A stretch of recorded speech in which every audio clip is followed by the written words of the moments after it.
Halo semuanya, Namo Buddhaya, salam sejahtera bagi kita semuanya. Perkenalkan, nama saya Manggala Wirya Tantra. Saya anak asuh Pintu Belajar Buddhist Fellowship Indonesia. Mengucapkan terima kasih banyak kepada ibu-ibu Buddhist Fellowship Indonesia, Ibu Lilian Halim sebagai founder of Pintu Belajar Buddhist Fellowship Indonesia, Bro Sofyan Halim sebagai Head of Pintu Belajar, lalu Sis Lenicho sebagai President of Buddhist Fellowship Indonesia, lalu Sis Reni Ong sebagai Vice President Buddhist Fellowship Indonesia, dan semua jajaran, pengurus, dan juga para donatur Pintu Belajar Buddhist Fellowship Indonesia atas bantuan yang selama ini diberikan kepada saya sehingga saya bisa menyelesaikan studi S2 saya di Universitas Negeri Jakarta. Semoga ilmu yang saya dapatkan ini bisa bermanfaat bagi nusa, bangsa, dan negara tercinta. Terima kasih. Namo Buddhaya. Halo, selamat siang Bapak Ibu dan teman-teman semuanya, para sahabat Buddhist Fellowship Indonesia. Selamat siang, apa kabar? Salam sehat dan salam sejahtera buat kita semuanya. Saya Leni, Presiden dari Buddhist Fellowship Indonesia, mengucapkan selamat datang dan selamat bergabung di channel YouTube Live-nya Buddhist Fellowship Indonesia. Sebelum kita mendengarkan sharing dari tamu spesial kita, ya, tadi barusan kita ada melihat satu buah video, yaitu video tentang Pintu Belajar.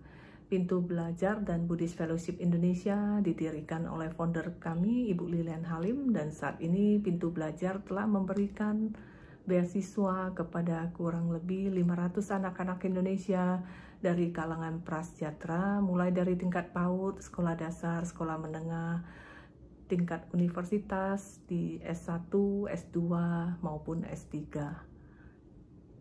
Dan saat ini sudah ada puluhan anak-anak asuh Pintu Belajar yang telah lulus sarjana dan saat ini sudah bekerja di masyarakat dan sudah bisa memperbaiki kesejahteraan keluarga mereka.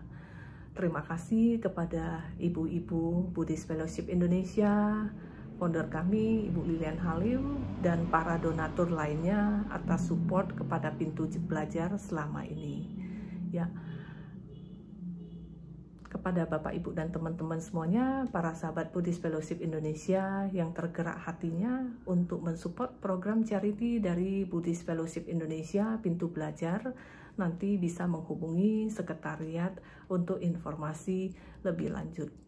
Mudah-mudahan ke depannya Pintu Belajar bisa membantu lebih banyak lagi anak-anak Indonesia dari kalangan prasejahtera sehingga bisa mencerdaskan anak bangsa, dan mudah-mudahan anak-anak asuh Pintu Belajar selain bermanfaat dan berkontribusi untuk kesejahteraan keluarga mereka, nantinya juga bisa bermanfaat dan berkontribusi untuk masyarakat Indonesia dan membanggakan bangsa dan negara tercinta kita, Indonesia. Sebelum masuk ke sesi sharing, marilah kita semuanya meluangkan waktu sejenak untuk berdoa sebagai ucapan puji syukur kita kepada Tuhan Yang Maha Esa dan Sang Tiratana, karena saat ini kita masih dapat berkumpul dalam keadaan sehat, walaupun secara virtual. Kita dapat berkumpul di siang hari yang berbahagia ini untuk nanti kita sama-sama belajar pengetahuan dari narasumber kita. Marilah kita berdoa sesuai dengan agama dan keyakinan kita masing-masing. Namo tassa bhagavato arahato sama sambuddhassa. Namo tassa bhagavato arahato sama sambuddhassa. Namo tassa bhagavato arahato sama sambuddhassa. Marilah kita lanjutkan dengan membacakan dan merenungkan core value dari Buddhist Fellowship Indonesia, supaya nilai-nilai tersebut dapat kita praktekkan dan amalkan dalam kehidupan kita sehari-hari. Sebagai Kalayanamita Buddhist Fellowship Indonesia, kami bertekad untuk menjalankan nilai-nilai berikut.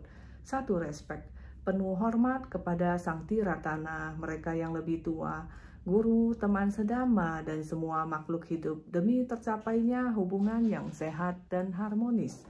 2. Joyful effort, penuh semangat sukacita di dalam mencapai kesejahteraan dan keseimbangan antara fisik dan mental, keluarga dan ekonomi, interpersonal dan spiritual.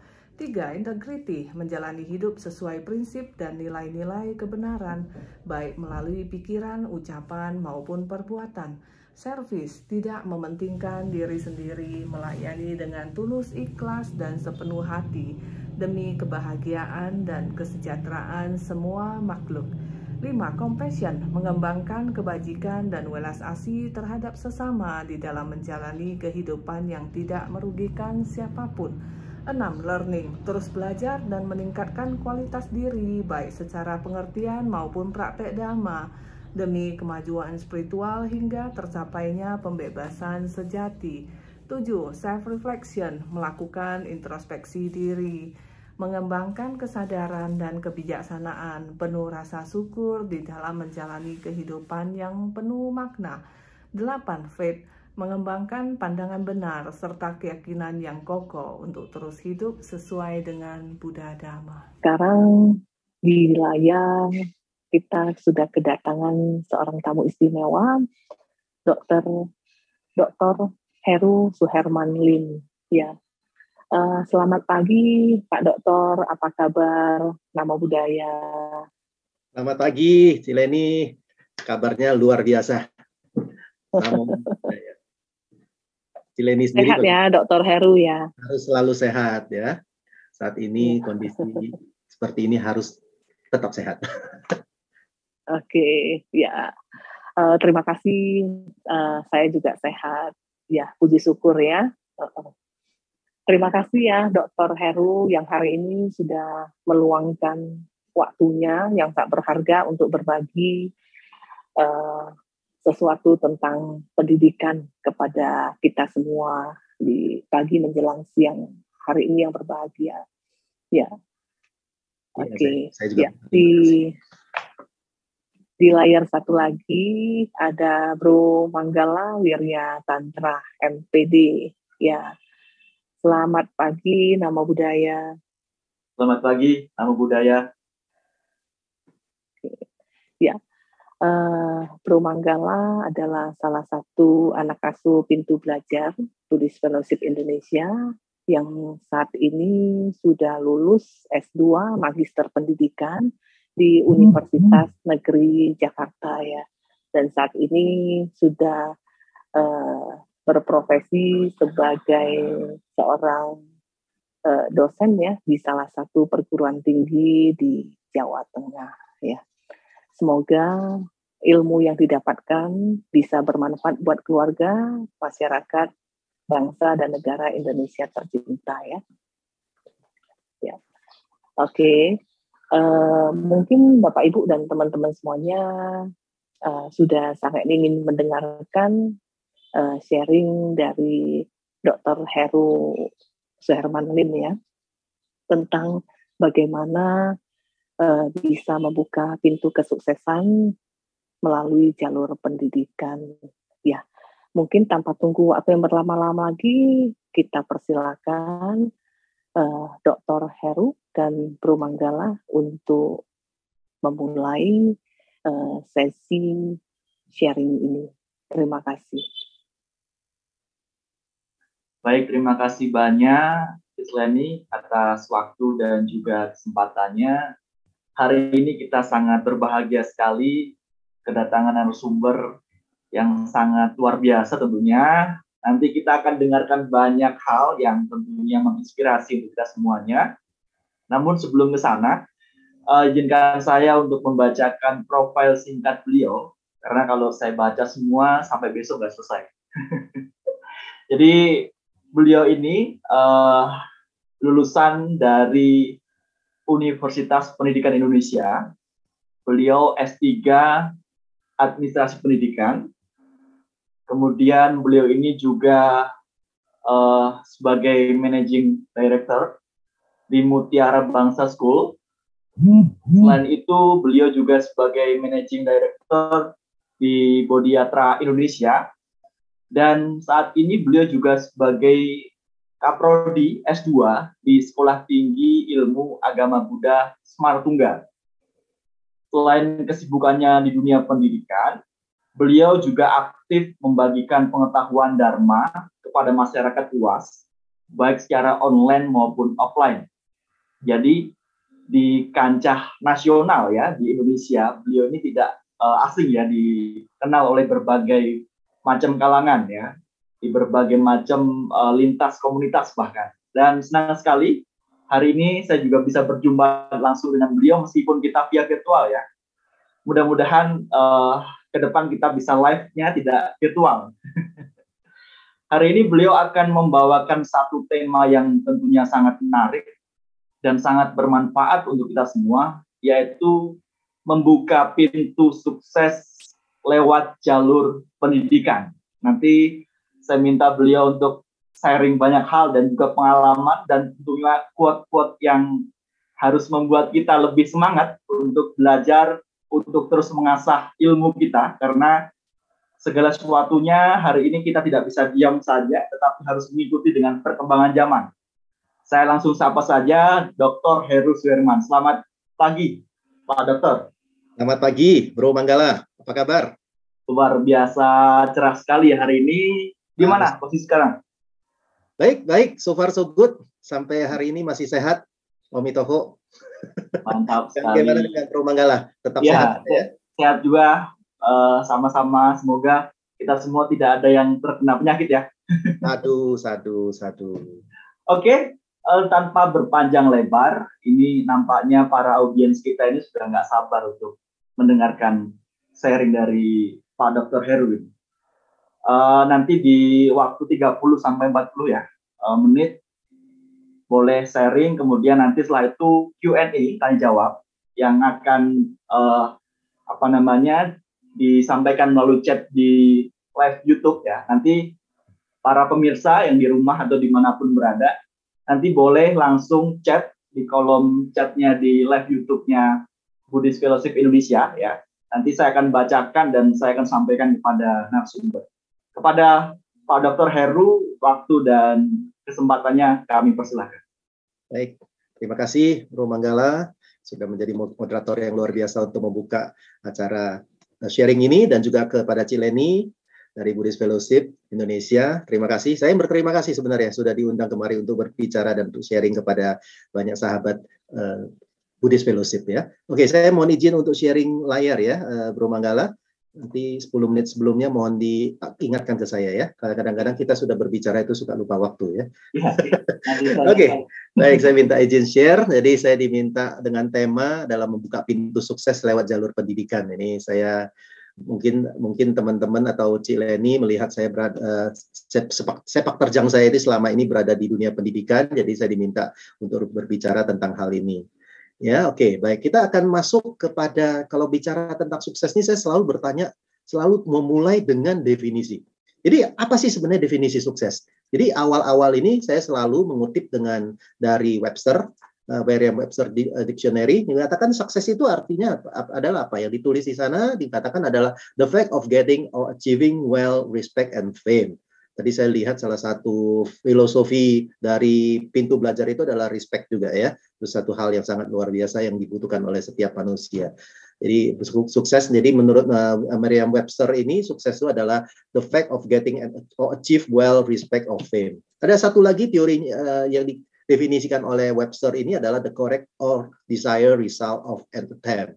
Jadi ini ada dua definisi sukses yang kita kutip dari Webster. Jadi mendapatkan atau memperoleh kekayaan, respect, atau famous ya, atau kepopuleran, atau adalah sebuah tindakan atau sebuah keinginan hasil yang diinginkan yang tepat.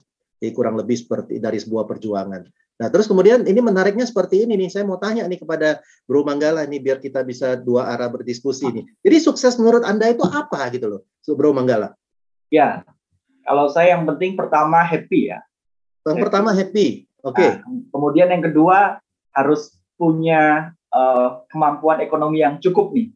Karena tadi saya lihat di awal Pak Dokter jalan-jalan tuh. Kalau nggak punya duit kan nggak bisa tuh jalan-jalan ke sana kan ya. Iya. Jadi balance antara ekonomi dan juga kebahagiaan, balance. Kalau saya begitu. Oke. Makanya Anda suka perhatikan kalau saya suka salam itu adalah sehat, bahagia, dan sukses. Jadi memang manusia itu selalu mempunyai prioritas masing-masing. Ya, jadi Bro Manggala, jadi silakan saja mempunyai definisi sukses menurut Anda itu apa. Mungkin beberapa tahun yang lalu ketika Bro Manggala sedang melakukan pendidikan, melakukan perjuangan pendidikan di UNJ ya, kalau saya tidak salah ya. Betul. Universitas Negeri Jakarta ya. Saya pernah berkuliah di sana 2 tahun juga untuk doktor, tapi tidak selesai. Jadi selamat Bro Manggala sudah selesai dari UNJ ya. Tapi saya selesai doktornya di UPI di Bandung. Harusnya tempat jauh perjuangannya mungkin lebih menantang ya. Jadi pada saat saya kuliah di S3 dan mungkin Bro Manggala kuliah di S2, definisi sukses kami ini tentunya adalah segera menyelesaikan pendidikan. Ya itu adalah sukses pada saat itu. Tapi kalau sekarang saya tanya kepada Bro Manggala mengatakan saya inginnya happy dan mempunyai kekuatan ekonomi untuk menunjang kehidupan. Ya itu silakan saja. Jadi seluruh penonton Buddhist Fellowship Indonesia juga silakan saja mempunyai definisi sukses. Yang tidak boleh itu adalah yang tidak punya definisi sukses, tidak tahu mau kemana. Ya ini yang jadi masalah. Jadi kalau kita tidak tahu kita mau kemana, ya bagaimana kita bisa sampai tempat tersebut? Orang mengatakan, ya udah mengalir saja. Kalau saya tidak begitu sesuai dengan paham-paham seperti itu ya. Jadi ada satu filosofi mengatakan hanya ikan yang mati yang ikut mengalir. Jadi ikan hidup itu tidak ikut mengalir, bahkan dia bisa melawan arus. Ya, jadi paling tidak kita harus mempunyai sukses. Sukses itu apa buat saya? Ya, jadi penonton kita ada juga misalkan dari teman-teman yang masih berada di pintu belajar ya. Kalau saya salah mohon dikoreksi ya. Jadi masih katakanlah ada anak asuh dari pintu belajar, manfaatkanlah berkah ini dengan baik-baik. Sekarang saat ini sukses untuk Anda adalah segera menamatkan pendidikan Anda. Karena saya sangat prihatin kepada beberapa penerima beasiswa ya Bro Manggala. Ini saya juga banyak berkecimpung dalam dunia anak asuh seperti ini. Jadi saya sangat prihatin ketika menerima anak asuh, mendapatkan bantuan anak asuh, mendapatkan berkah seperti ini, tapi mereka tidak belajar dengan sepenuh hati. Mereka tidak sungguh-sungguh untuk menunaikan kewajiban mereka. Ya, dan sayang banget ya. Ya, itu sangat prihatin dan biasanya saya dalam tanda kutip itu saya sangat marah dengan orang-orang seperti ini. Anda, mohon maaf ya, saya sampaikan mohon maaf, Anda sebenarnya tidak mempunyai berkah untuk meneruskan pendidikan, tapi sekarang ini Anda mendapatkan sebuah berkah. Ada pintu belajar atau ada donatur-donatur yang berbaik hati memberikan fasilitas, memberikan berkah pada Anda untuk melanjutkan pendidikan, tapi Anda tidak memanfaatkan berkah ini dengan baik dan malah istilahnya taking for granted. Jadi ya udah, ya saya seperti ini aja ya. Jadi itu saya dalam tanda kutip itu saya sangat marah dengan orang-orang seperti itu. Ya, jadi oke, ini kembali kepada topik kita adalah sukses menurut Anda itu apa? Silakan didefinisikan. Ya, jadi ketika Anda mempunyai satu definisi sukses, Anda mempunyai satu tujuan, Anda tentunya akan berjuang untuk mencapai titik tujuan itu. Ya, oke. Nah, jadi saya ingin men-sharing beberapa definisi sukses nih Bro Manggala.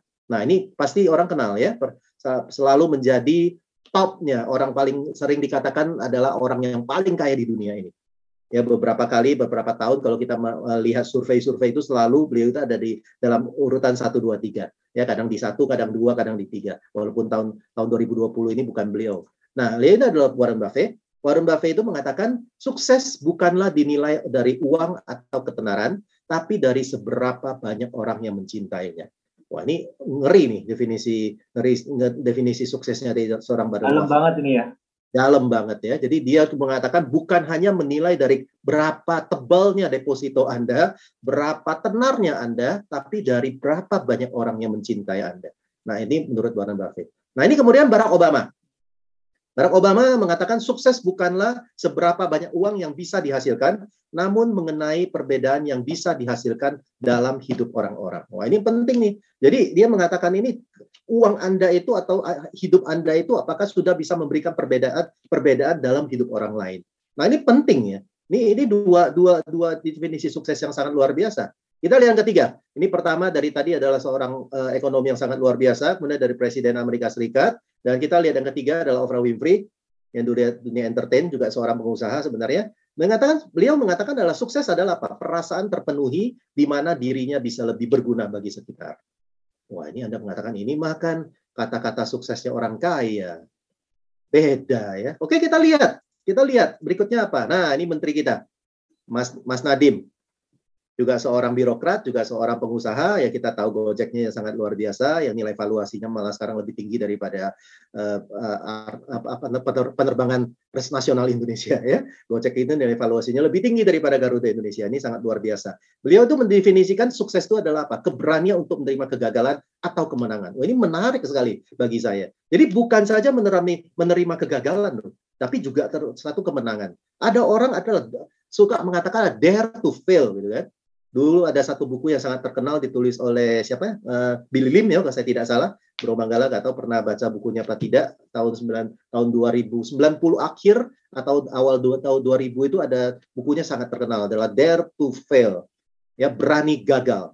Tapi sebenarnya saya juga senang dengan teori yang disampaikan oleh Mas Nadiem, yaitu adalah berani sukses. Belum tentu orang berani sukses. Jadi kita harus bisa berani gagal dan berani sukses. Ini yang menurut Mas Nadiem. Nah, ini guru kita bersama, Pak Andri Wongso. Beliau yang sangat terkenal adalah sukses adalah hak saya. Beliau selalu mendefinisikan sukses adalah seperti itu. Jadi hak saya, hak Anda, hak siapa saja yang menginginkan memperjuangkannya dengan sepenuh hati. Jadi saya juga punya definisi sukses nih. Tadi saya bertanya kepada Mas Manggala, nggak fair kalau saya tidak menunjukkan definisi sukses saya adalah apa? Sukses bagi saya adalah ketika kemampuan bertemu dengan kesempatan. Mantap. Jadi, dua variabel di sini yang Bapak Ibu, saudara-saudara sekalian, sahabat Dharma bisa memperhatikan. Saya menerjemahkan sukses itu adalah ketika kemampuan bertemu kesempatan. Bukan saja kesempatan. Ya, apalagi saya balik, bertemunya ketika kesempatan bertemu dengan kemampuan. Itu kayaknya menurut saya agak kurang pas. Jadi saya mengatakan adalah bertemunya kemampuan dengan kesempatan. Jadi, nah seperti Mas Manggala, Bro Manggala ini sudah lulus S2 di UNJ. Ya, kita tahu itu adalah kampus yang tidak mudah lulus. Nah, plesetannya juga udah gak perlu kita sebutkan di sini. Kena siu. Saya juga pernah kuliah di UNJ, jadi saya tahu di dalamnya seperti apa. Nah, begitu Anda keluar dari UNJ sebagai seorang S2 dari Magister Pendidikan ya? Iya, betul. Pendidikan, jadi kita boleh mengatakan, dan ini juga satu berkah dari pintu belajar ya, Mas Manggala bisa selesai sebagai seorang magister pendidikan, itu boleh dikatakan bahwa sudah mempunyai sebuah kemampuan. Ya, minimal secara kognitif, bicara secara efektif, dan secara psikomotorik, kita berbicara tentang pendidikan, Mas Manggala mampu. Nah, ketika mempunyai kemampuan ini, kesempatan ini baru datang nih.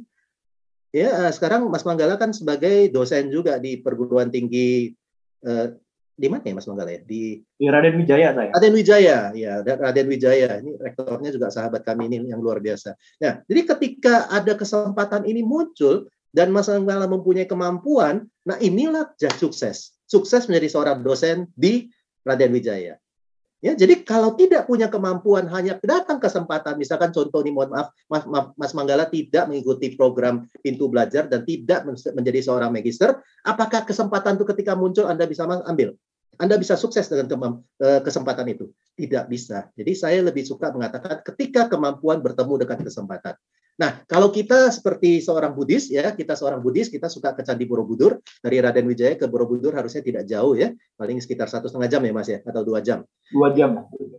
2 jam sudah sampai Candi Borobudur. Nah, kita perhatikan, di relief yang paling atas itu adalah reliefnya Gandayuha. Gandayuha itu bercerita tentang seorang pembelajar namanya Sudana, yang ingin mencari pengetahuan atau mencari kebijaksanaan atau mencari pencerahan. Akhirnya dia harus mencari 52 kalyanamita. Dalam tanda kutip ini 52 guru. Nah, jadi akhirnya berpetualang si Sudana ini. Jadi sahabat Buddhist Fellowship ini, kalau Anda ke Candi Borobudur, kagumilah relief-relief itu. Saya sangat mengagumi relief-relief di Candi Borobudur. Itu sangat luar biasa. Jangan hanya datang ke Borobudur, hanya selfie saja. Ya, jangan hanya selfie. Saya sedih loh kalau lihat umat Buddha itu datang ke Borobudur hanya selfie. Apalagi seorang umat Buddha itu manjat ke stupa, itu sangat tidak tidak etis bagi seorang umat Buddha ya, karena Borobudur itu adalah altar. Jadi berani nggak kita sebagai seorang umat Buddha itu duduk di altar? Nggak berani. Tapi kita berani injak stupa di Borobudur, padahal Borobudur itu adalah sebuah altar yang sangat besar. Nah, di situ kembali lagi ke Gandayuha. Gandayuha itu adalah menceritakan tentang seorang Sudana, bagaimana proses belajar dengan 52 guru.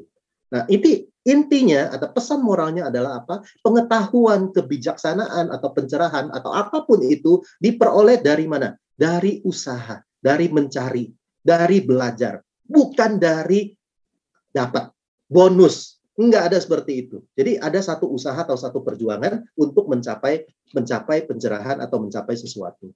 Ya. Nah, terus kemudian kita lihat mengapa kita perlu belajar. Saya perlu memunculkan slide ini kepada seluruh sahabat untuk melihat. Ini saya sering munculkan ya. Ini ada sumbernya dari The Global Competitiveness Report 2019. Ya, mereka tiap tahun tuh memunculkan survei tentang daya saing negara di dunia. Kita lihat, ini yang ASEAN, pada tahun 2018 Indonesia itu rankingnya 45. Ya, Singapura di mana? Jauh banget. Singapura juara 2.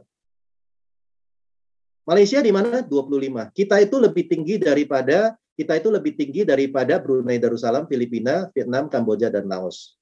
Dan tahun 2019 apa yang terjadi? Naik apa turun? Ternyata turun 5 peringkat. Ngeri. Sedangkan apa yang terjadi dengan Singapura, negara yang hanya 1 titik, naik menjadi juara 1. Ngeri ya.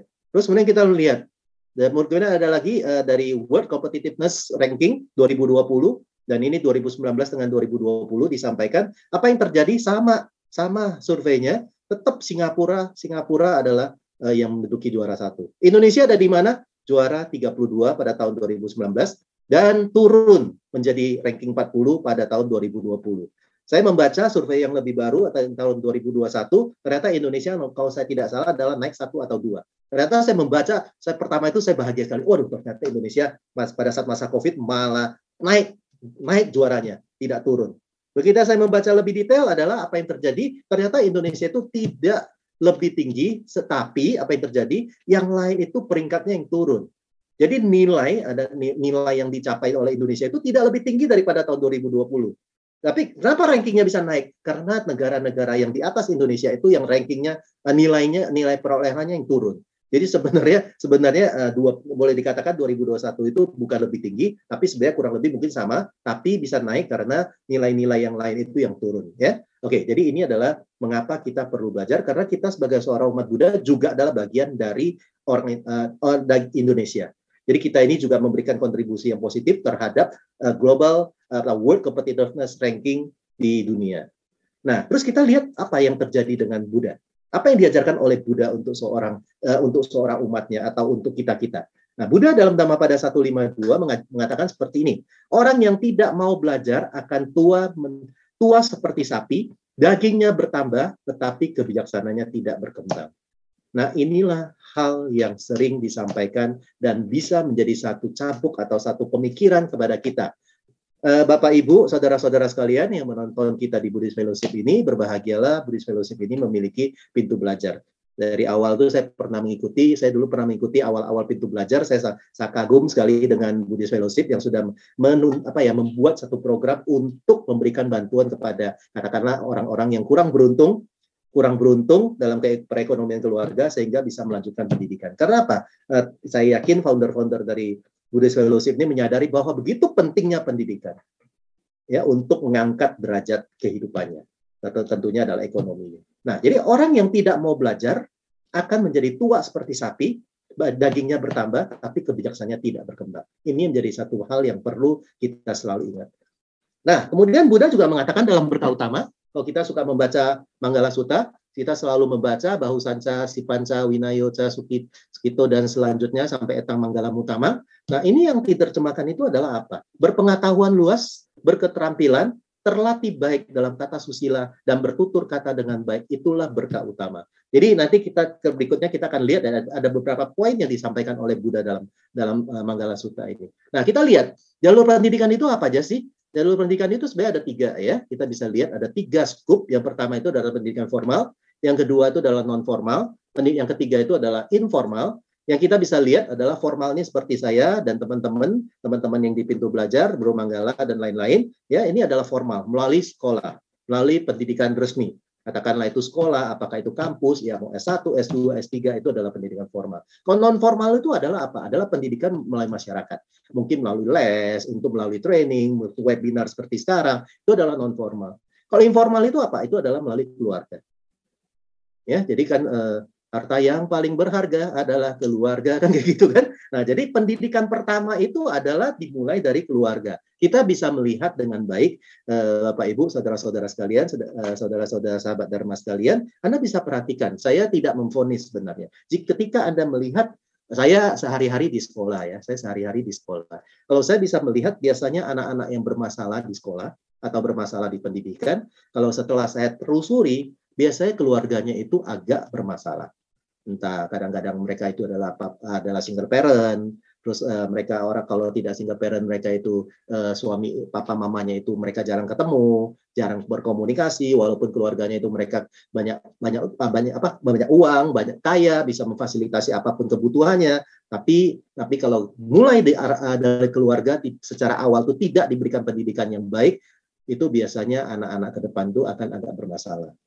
Ya, jadi ada 3 hal. Nah, ini kemudian kompetensi yang disampaikan dalam dunia pendidikan adalah apa? Ada 3, yaitu knowledge, skill, dan attitude. Jadi harus kita sebagai seorang yang katakanlah kita belajar atau kita ingin dengan belajar kita membuka sukses kita, jadi harus memiliki 3 kompetensi ini. Ini nyambung dengan yang tadi Buddha sampaikan di Manggala Sutta. Ya, memiliki pengetahuan yang luas, mempunyai keterampilan, dan terlatih baik dalam tata susila. Jadi ada knowledge, ada skill, dan attitude. Jadi jangan kaget Bapak Ibu, saudara-saudara sekalian, Buddha 2600 tahun yang lalu sudah memberikan kata atau kunci-kunci sukses bagaimana supaya kita bisa sukses, yaitu harus memiliki pengetahuan, keterampilan, dan juga sikap. Ya, kita lewat lagi, kemudian kita melihat, nah, kita selalu diajarkan oleh Buddha ada 3 masa waktu, yaitu past, now, and future. Jadi past, present, and future. Jadi ini kalau cerita tentang present, saya mengingat guru saya yang barusan meninggal kemarin, ya kita mengucapkan turut berduka cita pada Master Tidatahan, ya saya banyak belajar sekali dengan beliau melalui, walaupun saya pernah ketemu dan tapi sebelumnya saya banyak belajar melalui buku-buku. Jadi Master Tidatahan itu yang sering sekali mempopulerkan tentang mindfulness, yaitu present moment, bagaimana kita live in present moment, here and now. Nah, jadi ini juga kita bisa memperhatikan dalam proses yang berlanjut seperti ini. Past, now, dengan future.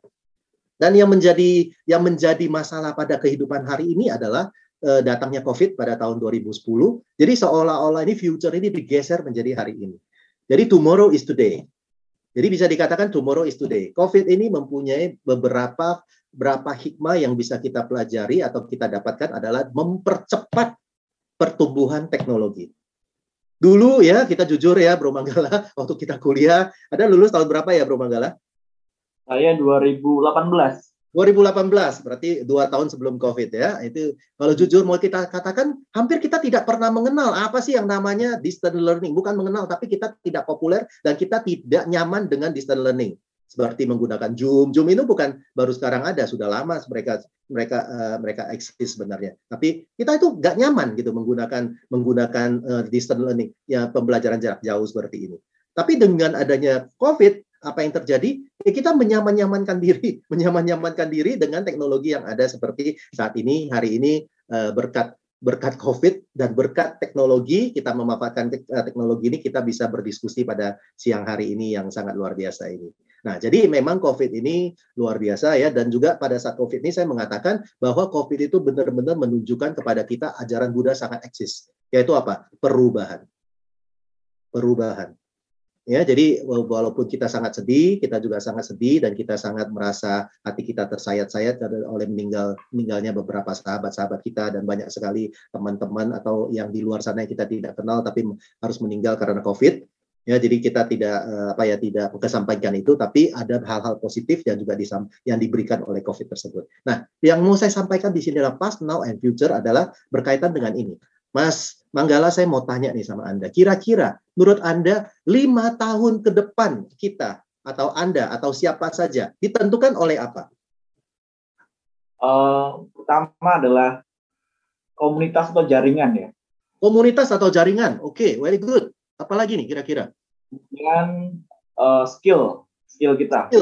Oke, very good. Jadi ada 5 poin yang mau saya sharekan di sini adalah ini kita jika berurusan dengan 5 hal ini, maka kira-kira 5 tahun ke depan itu kita bisa memprediksikan. Yaitu adalah buku apa yang Anda baca hari ini. Atau selama 5 tahun ini buku apa yang Anda baca. Yang kedua itu adalah apa? Nah, ini yang tadi Bro Manggala sampaikan, komunitas. Anda bergaul dalam komunitas apa? Dengan siapa Anda bergaul? Yang ketiga adalah seminar atau film apa yang Anda tonton. Yang keempat adalah kebiasaan yang kita lakukan ini adalah apa? Ya, saya membaca satu buku kemarin ditulis oleh siapa kok saya lupa ya. Jadi judulnya adalah 5 AM Club. Jadi apa yang dilakukan oleh orang-orang sukses jam 5 pagi. Nah, jadi ini tergantung kebiasaan kita ini apa. Selama ini coba kita mulai periksa. Buku yang kita baca ini adalah apa? Komunitas yang kita sekarang gabung itu adalah apa? Seminar atau film-film apa yang sering kita tonton? Sekarang kan online ya. Kita dengan YouTube, dengan apa itu banyak sekali. Ya, Anda yang suka Anda tontonin adalah apa? Terus kebiasaan Anda apa? Dan yang kelima yang tidak kalah pentingnya adalah topik pembicaraan Anda saat ini adalah apa? Isinya adalah ada hal-hal yang membangun, atau hal-hal yang merusak, atau hal-hal yang seputar gosip. Nah, jadi kita tolong cek 5 hal ini. 5 tahun depan saya tergantung kepada ini. Jadi kalau kita, past, now, and future, ini bisa dibuktikan. 5 tahun yang lalu, kita bayangkan, kalau kuliah S2 itu kan kurang lebih 2 tahun ya selesai. Mas Manggala berapa tahun nih? 2 tahun. 2 tahun ya. Coba kita bayangkan, kita mundurkan saja sedikit 2018 lulus, berarti mulai kuliah 2016. Kita mundurkan sedikit sekitar 2015 lah. Ya, Mas Manggala mulai atau 2016 itu Mas Manggala mulai apakah ketika mulai kuliah pendidikan itu apakah sudah mulai membaca buku-buku seputar pendidikan? Tentang ya banyaklah school management lah, tentang hal-hal yang berurusan dengan pendidikan ya kan. Nah, jadi 5 tahun kemudian atau saat ini Mas Manggala itu sudah mempunyai pengetahuan yang jelas tentang pendidikan. Terus komunitasnya ketika Mas Manggala atau ketika saya juga kuliah, kita berkomunitas dengan para profesor, dengan para doktor, ya selalu berbicarakan tentang, ini nyambung ke yang kelima, membicarakan hal-hal yang produktif. Jadi ketika kita mulai kuliah itu biasa kita berpikirkan ini menyelesaikannya bagaimana nih. Ketika saya mulai kuliah doktor, yang pertama kali wawancara oleh prof saya adalah, kamu mau nulis disertasi topik apa? Itu dulu yang diwawancarai. Oh, saya mau menulis tentang ini, prof. Dia akan bertanya lagi, apa istilahnya? Apa yang membuat kamu ingin menulis tentang itu? Oh, saya tertarik dengan ini, prof. Terus dia bilang, how to solve the problem. Jadi saya langsung berpikir, gila, ini ajaran Buddha ini ternyata sangat luar biasa ya. Catari Arya Cacani, 4 kebenaran mulia. Ya, adanya duka, adanya masalah, sebab duka, kemudian adalah selesainya, akhir duka, kemudian adalah jalan menuju lenyapnya duka. Ini sampai hari ini, percaya apa tidak, Mas Manggala ketika membuat tesis, saya membuat disertasi, 4 hal ini ditanyakan oleh dosen dan dipergunakan dalam menulis ilmiah. Betul. Pasti ditanya. Mas Manggala ketika ketemu dengan dosen Anda, dosen pembimbing, pasti ditanya kan, Mas, masalahnya apa? Cari masalah dulu. Kalau nggak ada masalah, jangan cari dosen pembimbing. Kemudian begitu dapat masalah, dia kan dosen gampang aja. Dia bilang, ini penyebabnya apa? Betul? Penyebabnya tahu dong? Oh, nggak tahu saya. Ulang, nyari dulu apa penyebabnya. Oke, terus yang ketiga dosen akan tanya, so ini masalah bisa diselesaikan nggak? Kalau kita bilang tidak bisa diselesaikan, pulang baca referensi lagi, cari jurnal, kan kayak gitu kan? Nah, begitu kita mengatakan ini bisa diselesaikan, prof, pasti bisa. Terus saya akan bertanya yang keempat, way out-nya gimana? Solusinya apa? Nah, apakah nggak luar biasa nih ajaran Buddha? 2.600 tahun yang lalu loh Buddha sudah mengajarkan hal ini. Nah, jadi 5 tahun sekarang, Anda bisa perhatikan, Anda bisa imajinasi. Akhirnya kurang lebih ada 10 orang. Oke. Kurang lebih ada 10 orang, akhirnya ya terselamatkanlah terpaksa saya, Dr. Podijan Leo, Dr. Adi Wegunawan, ya Dr. Kikyong, ada dokter siapa lagi ya, akhirnya bergabunglah untuk menyelamatkan kampus, termasuk kampus Nalanda. Dan kita tahu kampus Sriwijaya waktu itu tidak terselamatkan kan, karena kekurangan sumber daya manusia. Jadi pada saat itu memang saya sedih sekali. Aduh, kenapa ya dokter Buddhis ini kok minim sekali ya? Jadi tapi secara keuangan sebenarnya Buddhis ini kan sangat cukup kuat ya, sangat cukup potensial untuk memberikan pendidikan. Jadi ini bangga sekali ada Pintu Belajar yang bisa memberikan fasilitas untuk seperti itu. Ya, nanti kembali lagi, apa yang Anda lakukan 5 tahun yang lalu, Anda bisa perhatikan. Saya tidak bercerita sampai yang terlalu lama, 5 tahun yang lalu saja. Anda lihat sekarang apa yang terjadi, apakah benar yang disampaikan ini adalah apa bukunya, seminarnya, topik pembicaraan, komunitasnya, kebiasaan. Nah, kalau Anda tidak nyaman dengan kondisi saat ini dan Anda ingin berubah, seperti katakanlah lulus sebagai S2 seperti Mas Manggala, menjadi seorang dosen di perguruan tinggi Buddhis negeri. Nah, kalau Anda mau seperti itu, Anda ingin berubah, rubahlah kebiasaan saat ini. Ubahlah buku yang Anda baca. Ubahlah film. Ya, kalau lagi santai-santai ya silakan saja. Tapi jangan larut, jangan edik. Jangan edik itu apa ya? Jangan edik itu apa ya? Edik itu kecanduan ya, jangan kecanduan. Wah, kalau nggak nonton kayaknya gimana gitu. Begitu serinya habis, nunggu kelanjutannya itu, aduh kok kayaknya menderita sekali ya. Terus topik pembicaranya Anda ganti, komunitasnya juga penting ya. Buddha kan juga mengatakan komunitas itu penting kan. Ketika kita berjalan lebih baik kita berjalan sendirian daripada kita berjalan bersama teman yang tidak bijaksana. Ya, ini silakan baca. Jadi boleh ya kita pilih-pilih komunitas ya. Betul. Jadi orang pasti bertanya nih, udah nggak usah ngomongin, nanti biar orang nanya aja ya. Nanti biar orang nanya saja. Jadi intinya adalah jika kita ingin mengubah masa depan, karena kita sudah mempunyai pengalaman masa lalu sampai dengan saat ini, jika ingin Anda mengubah masa depan Anda, ubahlah 5 hal ini. Minimal 5 hal ini. Anda bisa teruskan kalau misalkan ada hal-hal. Mengingatkan waktunya 10 menit lagi. Oke, baik. Saya secara cepat saja. Dan bukan Buddha kalau tidak luar biasa. Buddha ini adalah sangat luar biasa. Beliau memberikan 4 cara pelatihan kepada kita semua. Nah, ini dia. Ada 4 poin. Ini yang di Anguttara Nikaya. Jadi istilahnya adalah 4 bawana. Saya munculkan saja karena waktunya sudah tidak banyak. Yang pertama adalah pelatihan fisik. Kalau bahasa Palinya adalah kaya bawana. Saya jarang menggunakan istilah Pali ya, karena kita belajar Buddhis bukan, saya sih tidak mempunyai selalu memotivasi orang untuk belajar inti ajarannya, bukan belajar bahasa Palinya. Ya, jadi kita banyak umat Buddha ini yang saya perhatikan itu banyak sekali bangga dengan bahasa Palinya atau bahasa Sanskertanya atau bahasa Mandarinnya atau bahasa Tibetannya, tapi dia malah nggak tahu sebenarnya inti ajarannya itu seperti apa. Jadi saya lebih menggugah kita untuk lebih banyak belajar inti ajarannya tanpa mempermasalahkan budaya dan metodenya. Nah, oke, yang pertama itu adalah pelatihan fisik. Pelatihan fisik itu apa sih? Yaitu nutrisi yang baik. Ini saat ini sangat terasa. Dan COVID ini sangat terasa. Dengan adanya nutrisi yang baik, kita olahraga seimbang dan teratur, istirahat yang cukup, stress manajemen yang baik, ya kita bisa menjaga kondisi fisik kita dengan lebih baik, minimal kita tidak terkena COVID.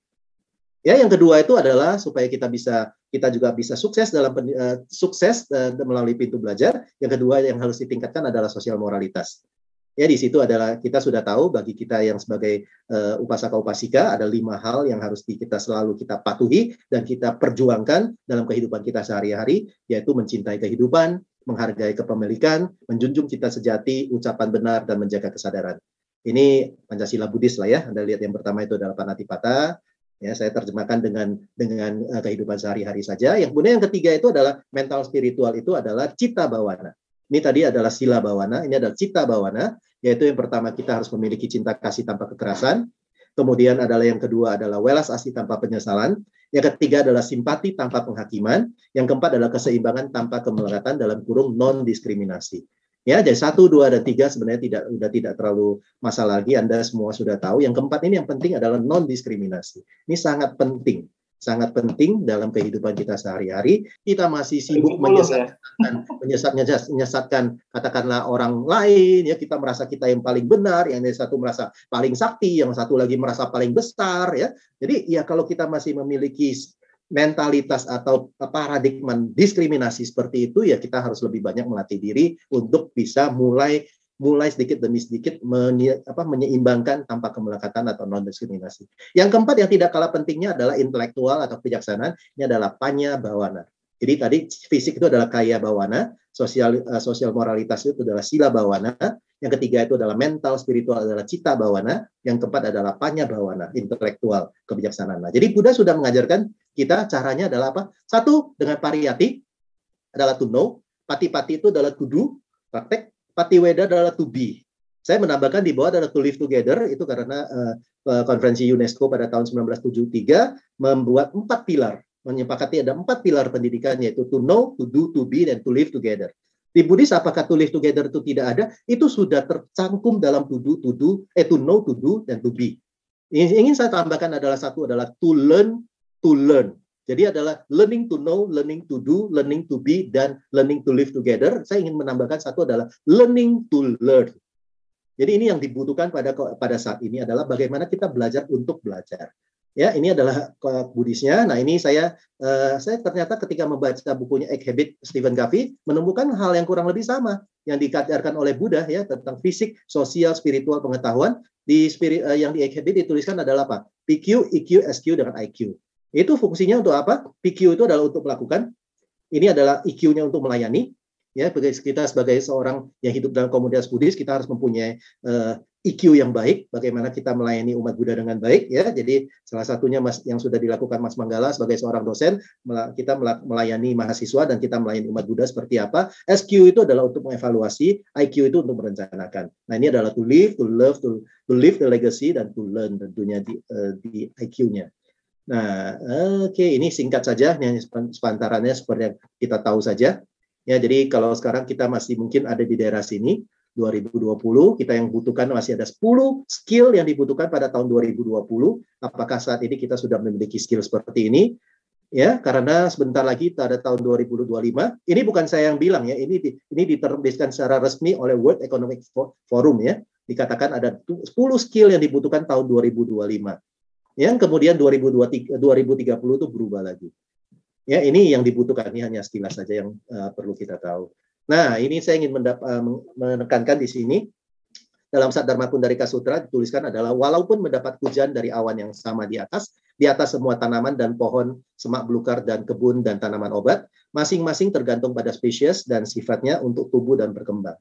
Jadi, Bapak Ibu, saudara-saudara sekalian, mungkin juga yang berada di dalam pintu belajar, kita juga perlu tahu bahwa kecepatan seseorang tumbuh dan berkembang itu berbeda-beda. Karena kita tidak tahu, ada yang perlu kita cari tahu adalah kita itu adalah pohon, semak belukar, kebun, tanaman obat, atau apa. Ya, jadi kita juga harus perlu tahu. Dan kita sebagai seorang guru, katakanlah Mas Manggala atau teman-teman nanti menjadi seorang guru, kita juga harus tahu apa yang Buddha lakukan sebagai seorang guru yang sangat luar biasa. Bagaimana Buddha mengajar seorang Bante Ananda, bagaimana Buddha mengajar seorang katakanlah Bante Moggallana, dan bagaimana Buddha mengajar seorang Bante Culapantaka. Bante Culapantaka dikatakan pada saat itu adalah idiot, bahkan di bawah idiot, menghafal satu baris sutta aja susah. Tapi dengan cara mengajar Buddha dan pendekatan Buddha kepada Bante Culapantaka malah lebih cepat mencapai pencerahan dibandingkan dengan Bante Ananda yang sangat jenius itu. Ya, jadi kita harus tahu dulu kita itu adalah apa, dan kita harus belajar bagaimana kita meningkatkan diri kita. Kalau kita merasa daya ingat kita itu tidak sehebat Bante Ananda, ya kita harus belajar. Kalau Bante Ananda itu kan dikatakan adalah photographic memory. Ya, ketika Buddha mengatakan ini, Ananda langsung ingat. Dan ketika Buddha parinibbana, Bante Ananda mengulang kembali dan dikatakan persis dengan apa yang disampaikan oleh Buddha. Kalau kita tidak memiliki kemampuan seperti itu, ya kita bisa melatih. Mungkin Bante Ananda hanya perlu belajar sehari sejam. Ya kita harus 3 jam, atau kita perlu 5 jam, atau kita harus berturut-turut. Ya, jadi inilah yang disampaikan dalam Saddharma Pundarika Sutra. Ini terakhir ingin saya sampaikan untuk menutup, yaitu if you not willing to learn, no one can help you. Jadi kita kalau tidak mempunyai keinginan untuk belajar, tidak ada seorang pun yang bisa membantu Anda. Ya, kalau kita tidak ingin berubah, learning to change gitu katakanlah, kita belajar untuk berubah, tidak ada orang yang bisa membantu Anda. Tapi if you ada the mind to learn, no one can stop you. Tapi kalau Anda memutuskan, Anda mendeterminasikan diri Anda untuk belajar, tidak ada orang yang bisa menghentikan Anda. Apalagi pada saat dengan teknologi canggih seperti sekarang ini. Dimanapun kita bisa belajar. Ya, nah ini dia. Ini adalah Oprah Winfrey juga. Saya senang sekali dengan kata-kata beliau. Education is the key to unlocking the world, a password to freedom. Jadi Anda ingin unlocking untuk membuka pintu sukses Anda atau password menuju kebebasan, belajarlah dengan baik. Memilikilah education. Nah, and investigation in knowledge pay the best interest. Ini Benjamin Franklin. Beliau ini terkenal sekali walaupun tidak pernah menjadi Presiden Amerika Serikat, tapi sering sekali dibahas ya. Bahkan ada orang mengatakan Benjamin Franklin pernah menjadi presiden. Nah, saya membaca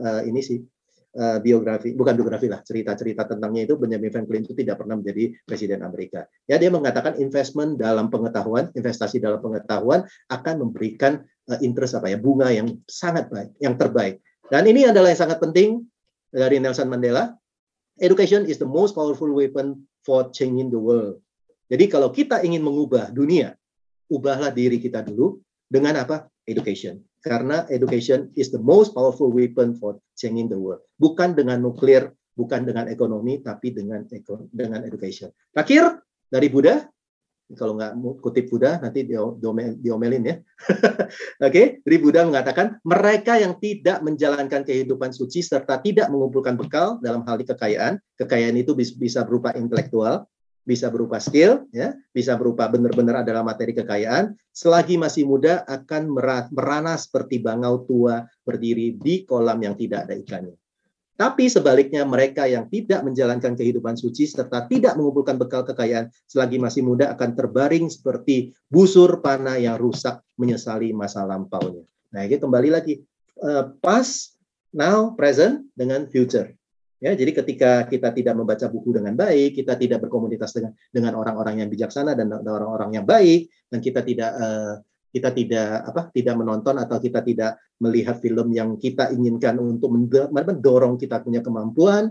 Yang kemudian yang keempat itu adalah kita mempunyai habit yang tidak baik, kebiasaan yang tidak baik, kebiasaan yang malas-malasan atau kebiasaan menunda-nunda, kebiasaan mengeluh, kebiasaan komplain, ya hal-hal negatif seperti itu. Yang kelima itu adalah bagaimana kita berbicara, itu penting. Ya, bagaimana kita juga ketika kita berdebat, ketika kita tidak sesuai, kita tidak seide dengan orang, bagaimana kita menyampaikannya dengan baik dan sopan. Terakhir, the way to get started is to quit talking and begin doing. Jadi saya juga harus selesai berbicara, kita harus mulai melakukan satu hal yang positif. Demikian, terima kasih Mas Manggala, Cileni, dan seluruh penonton yang menonton acara kita. Semoga bermanfaat. Ini adalah email saya. Ini juga email saya di Facebook, di Instagram sama, Heru Suherman Lim. Anda ingin follow saya, silakan di sana. Terima kasih. Namo Sang Hyang Adi Budaya. Namo Buddhaya. Namo Buddhaya. Mantap sekali, luar biasa. Dan tadi satu kata-kata dari Pak Dr. Heru Suherman Lim terkait dengan apa itu sukses. Sukses adalah ketika kemampuan bertemu dengan kesempatan. Itulah yang disebut sebagai kesuksesan. Dan saya lihat di beberapa chat di YouTube Live kita sudah ada penanya, Pak Dokter. Ya.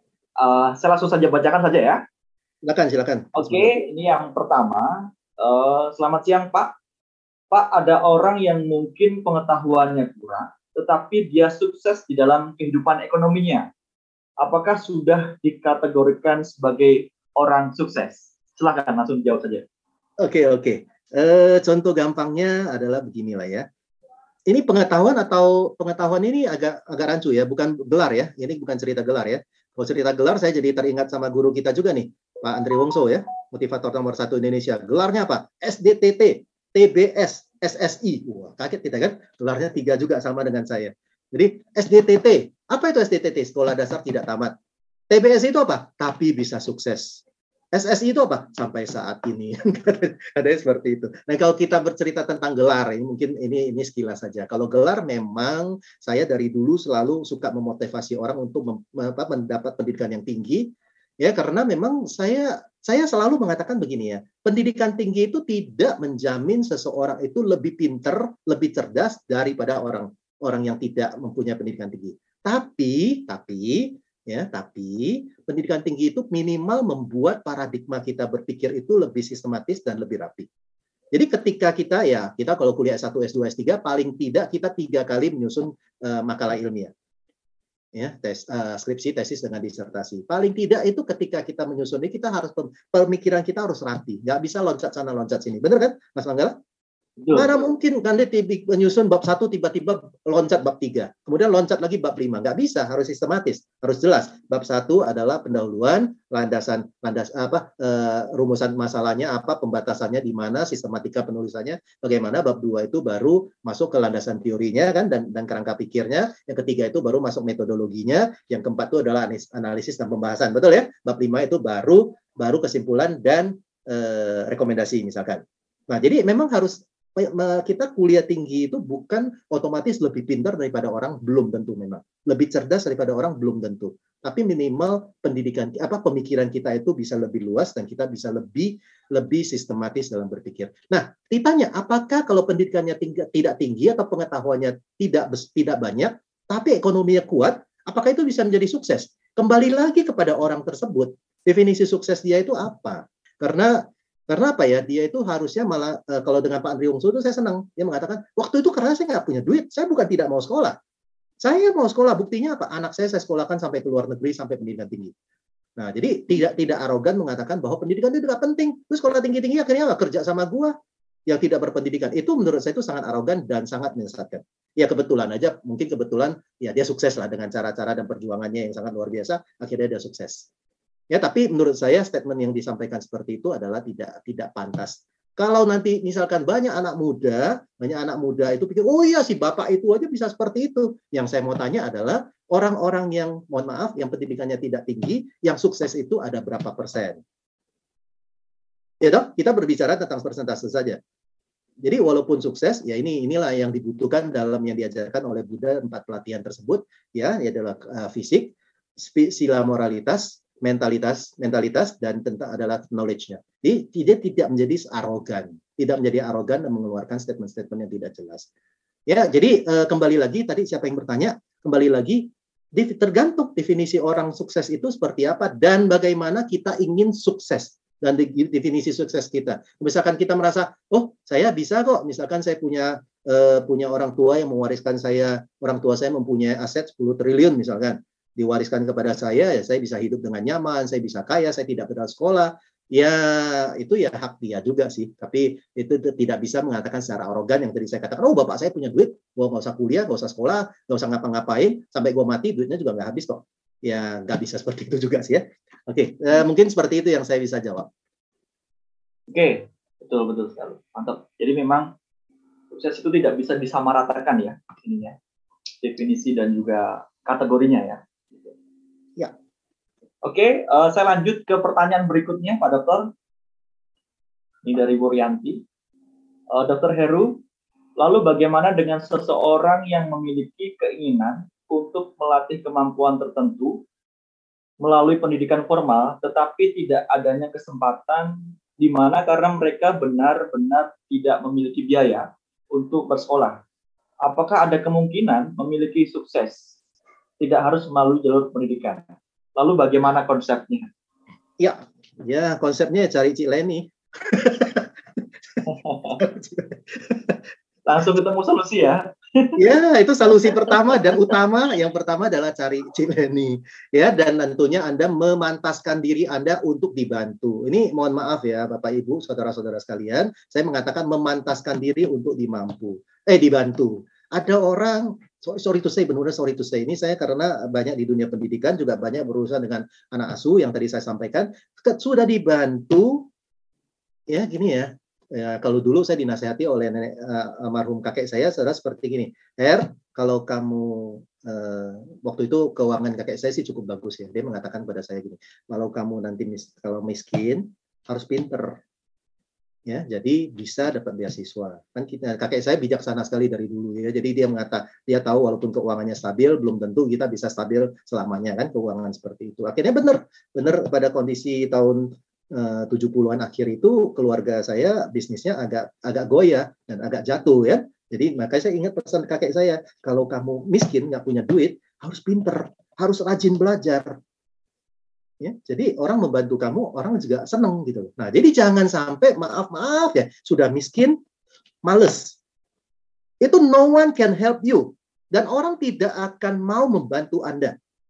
Karena apa? Orang merasa sia-sia, lebih baik yang berikan kepada orang yang butuh ya kan kita sebagai seorang Buddhis kan kita tahu ya, kita menanam bibit yang baik ya di ladang yang subur. Betul ya?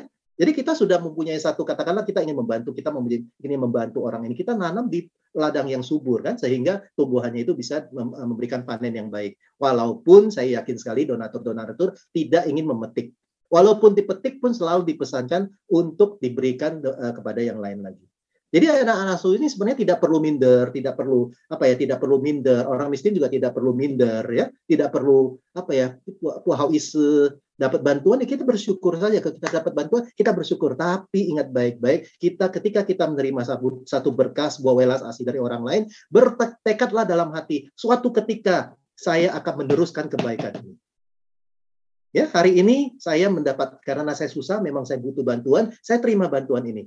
Saya berucapan terima kasih. Saya bersyukur, saya berterima kasih. Tapi saya bertekad dalam hati, ketika saya mapan, ketika saya mampu, saya akan meneruskan, atau saya bagaimanapun, saya akan meneruskan kebaikan ini kepada orang lain. Ya, seperti Mas Manggala hari ini, sudah mendapatkan berkah dari pintu belajar, sudah lulus S2, sudah menjadi dosen, ya saya yakin Anda juga sudah mulai membantu, katakanlah, membantu dengan cara yang berbeda. Ya, melayani mahasiswa dengan sepenuh hati, itu pun sudah melakukan satu kebaikan yang luar biasa. Jadi tadi siapa namanya?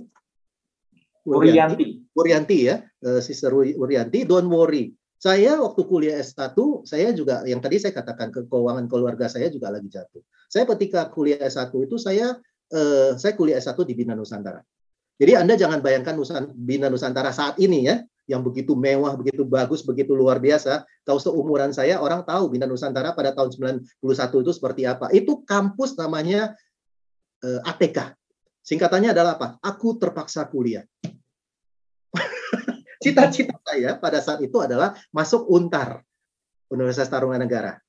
Ya, tapi yaitu saya tidak mempunyai kondisi keuangan yang baik, jadi saya tidak sanggup masuk UNTAR. Akhirnya saya masuk BINUS, ATK. Akhirnya baru diganti menjadi ST, Sekolah Tinggi Manajemen Informatika Komputer Bina Nusantara.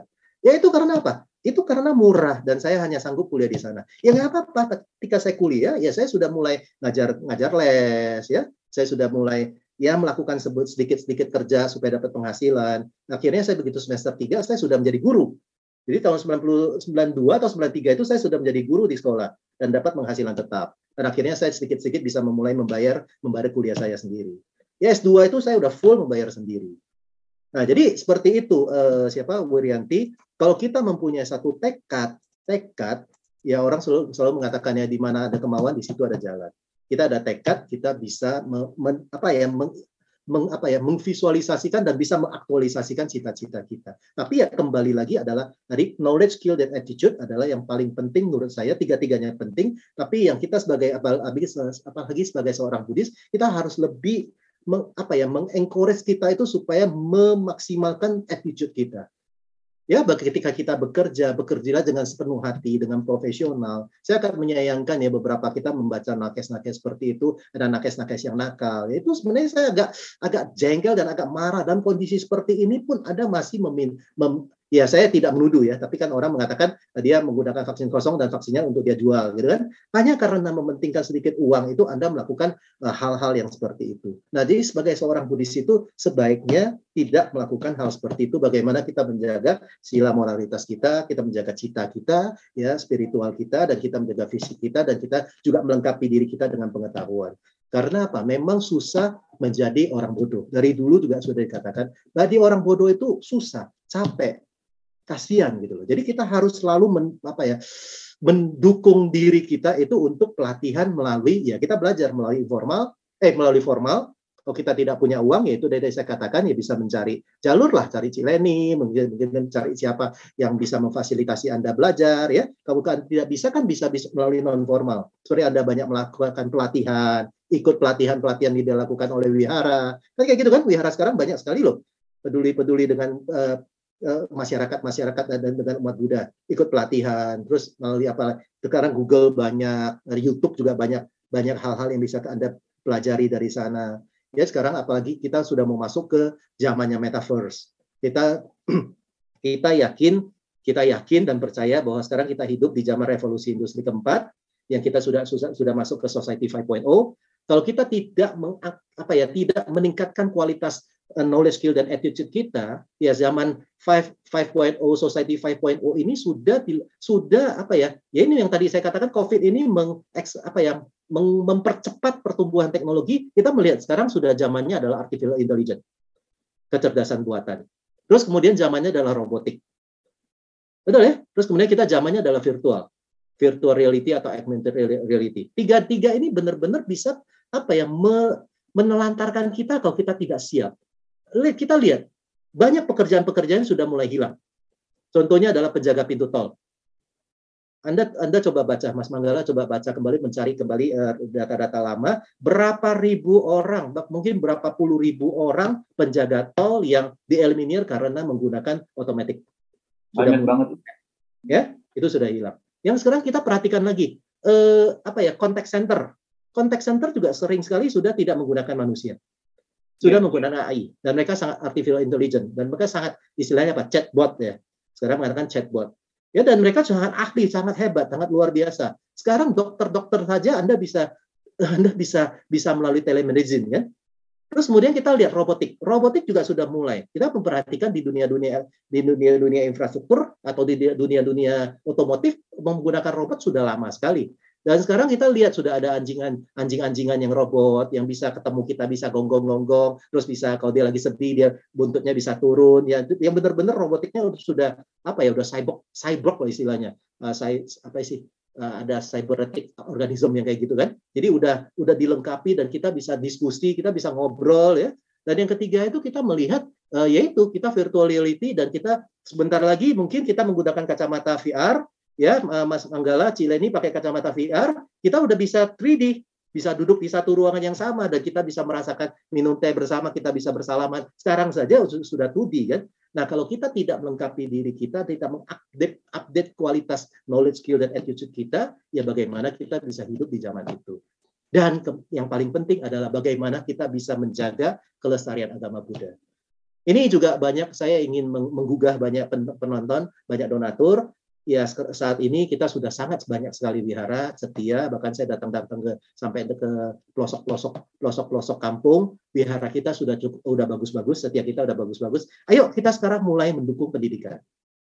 Karena saya agak khawatir kalau kita tidak mulai fokus untuk membangun pendidikan, memberikan bantuan untuk pendidikan kepada anak-anak muda Buddhis kita yang kurang beruntung, suatu ketika wihara kita, candi kita akan jadi museum.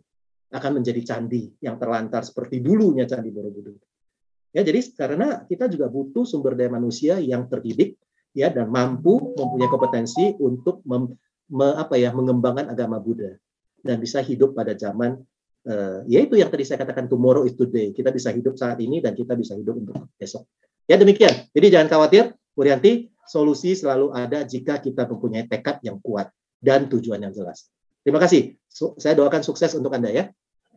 Mantap sekali jawabannya. Satu poin yang perlu saya highlight adalah memantaskan diri tadi ya. Luar biasa banget, betul banget. Dan tadi betul kita butuh banyak sekali orang-orang yang terdidik ya. Jadi peningkatan SDM kita harus banyak melalui jalur pendidikan. Oke, Pak Dr. Heru, saya ingin sampaikan lagi ada yang bertanya. Ini dari salah satu dosen di Universitas di Bandung ya. Nama budaya Pak Heru, salam kenal. Saya ingin sedikit sharing. Saya adalah dosen matematika di salah satu univ di Bandung. Dan saya dulu berjuang cukup berat untuk mengejar beasiswa untuk S2 di luar negeri. Sampai akhirnya berhasil lulus. Dalam perjuangan mencari beasiswa, banyak sekali dari pihak keluarga maupun teman-teman saya sendiri kurang dan bahkan tidak mendukung. Karena katanya mimpinya ketinggian. Bahkan katanya cukup S1 dan jangan jadi dosen. Tapi passion saya sendiri adalah seorang pengajar. Bahkan beberapa orang tua dari mahasiswa saya sendiri lumayan meremehkan tentang pendidikan. Asal lulus dan bayar sudah cukup. Nah, bagaimana menghadapi orang-orang yang kurang mendukung pendidikan seperti itu? Mohon diberikan. Luar biasa. Namanya siapa, Mas Manggala? Yang bertanya? Dia Robin Irawan. Oke, Mas Robin, luar biasa ya. Selamat dulu, Anda sudah S2 di luar negeri ya. Betul ya tadi ya? Iya, betul. Iya, saya sebenarnya dari dulu itu memimpikan bisa kuliah di luar negeri, tapi sampai saat ini karma baik saya belum mendukungnya. Tapi saya bersyukur bisa selesai doktor di Indonesia ya, di UPI ya, merupakan salah satu kampus terbaik, kampus pendidikan terbaik di Indonesia ya. Saya bangga sekali dalam hal positif ya. Oke, kalau ini yang sering saya katakan adalah Anda hidup dengan hidup Anda dan pola pikir Anda sendiri, atau hidup dengan kata-kata orang. Jadi ada dua voice, inner voice dengan outer voice. Orang katakanlah ketika Anda frustasi, ketika saya menyusun disertasi itu, saya sih nggak frustasi, saya malah semangat banget. Katakanlah ketika menyusun disertasi itu Anda patah semangat karena sudah bentrok, Ya, ini ceritanya Lemhanas ya. Saya cerita diri saja, jangan cerita orang lain. Saya sempat di Lemhanas 7,5 bulan, ya, karena saya adalah orang sipil, saya tidak terbiasa. Lemhanas itu adalah semi militer. Mas Manggala sudah ikut apply belum yang 7? Saya ikut trainernya. Ya 7 hari itu ya. Ya. Nah, Anda sudah bisa mengalami lah ya apa yang saya ceritakan. Jadi kurang lebih sudah tahu. Mereka itu adalah banyak adalah muncul dari TNI kan. Ada Angkatan Darat, Angkatan Udara, Angkatan Laut dan polisi. Jadi mereka itu Lemhanas itu adalah semi militer. Dan kami itu saya masuk ke sana. Anda Mas Manggala 7 hari. Saya 7,5 bulan. Ya, jadi ketika kita masuk ke sana itu benar-benar ada yang namanya culture shock. Berbeda budaya. Ya, mereka itu selalu di Lemhanas, kalau di ABRI, di TNI, mereka selalu siap, gak siap, harus siap. Kami tidak terbiasa dengan hal seperti itu. Itu yang pertama, betul ya? Kalau tidak siap ya kita bilang, oh sorry, belum bisa. Nah, kalau di TNI nggak ada cerita begitu, siap. Jadi mereka akan berusaha sedapat mungkin untuk benar-benar siap. Ya itu nilai positifnya. Nah, jadi ketika saya kalau di Lemhanas ada namanya taskap. Taskap itu adalah tugas akhir seperti disertasi.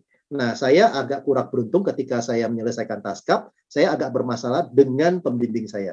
Karena pembimbing saya adalah seorang prof dan dia juga orang baru di Lemhanas, jadi dia belum menguasai dengan sepenuhnya apa yang harus ditulis dalam taskap. Kalau di taskap itu adalah studi strategik, bukan studi ilmiah. Jadi karena beliau itu adalah seorang prof, saya juga tidak menyalahkan. Sampai saya begitu dong. Kamu kan seorang doktor, ngerti dong cara menulis ilmiah. Kalau di Lemhanas kita susah memprotes. Tapi akhirnya saya sampaikan, Prof, yang dibutuhkan di sini adalah studi strategik, bukan studi ilmiah. Ya kan? Oke, akhirnya agak berkepanjangan, saya agak susah, akhirnya saya agak frustasi. Terus ketika frustasi itu biasa dua suara ini muncul. Inner voice dengan outer voice. Katakanlah pada saat itu kalau ada teman ngomong ke saya, kamu pasti bisa. Tapi inner voice saya mengatakan, saya nggak bisa, berat, saya udah nggak kuat. Tapi sebaliknya, dalam hati saya, inner voice saya mengatakan, saya pasti bisa. Orang lain bilang, alah, lu nggak bakal bisa lah, Her. Nah, menurut Mas Manggala, mana yang lebih kuat? Inner voice atau outer voice? Inner voice, ya. Jadi kalau inner voice kita sudah mengatakan, saya nggak bisa, saya udah nggak kuat, saya menyerah saja. Orang lain mau ngomong seperti apapun, itu biasanya susah mempengaruhi.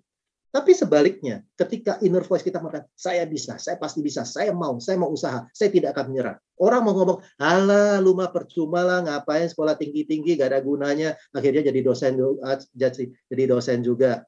Kan dulu apalagi orang-orang Tionghoa itu suka mengatakan gini ya, kalau Cileni nggak tahu ngerti Mandarin apa enggak, ini kalau yang ngerti Mandarin, tulisannya kong pekerja itu kan adalah kong ya kan. Orang Tionghoa itu suka mengatakan kong sepu tau. Jadi tulisan kong itu kan tulisannya kayak pisau begitu ya.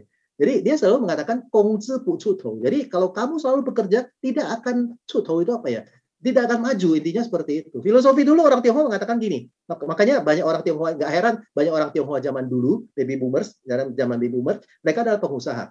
Walaupun usahanya kecil, mereka adalah bos, bukan karyawan. Jadi filosofinya beda. Ya waktu itu saya juga suka dilecehkan orang, lu ngapain kuliah tinggi-tinggi, ngapain lu jadi guru, ngapain lu kerja, nggak ada gunanya, nggak bisa maju. Tapi saya mempunyai satu filosofi yang berbeda. Saya akan tunjukkan kepada orang yang meremehkan saya ketika saya berhasil. Dan saya harus usahakan untuk berhasil. Saudara saya, salah satunya, saudara saya pernah, ya waktu keluarga kami jatuh dalam usaha, waktu itu kita mau kuliah S1, dia bilang, udahlah, nggak usah kuliah S1, ngapain lu, suruh kerja aja tuh, Her. Untung keluarga saya memiliki pemikiran yang berbeda. Akhirnya saya dikuliahkan S1. Dan waktu saya selesai wisuda S3, saya undang itu orang yang ngomong itu sama saya.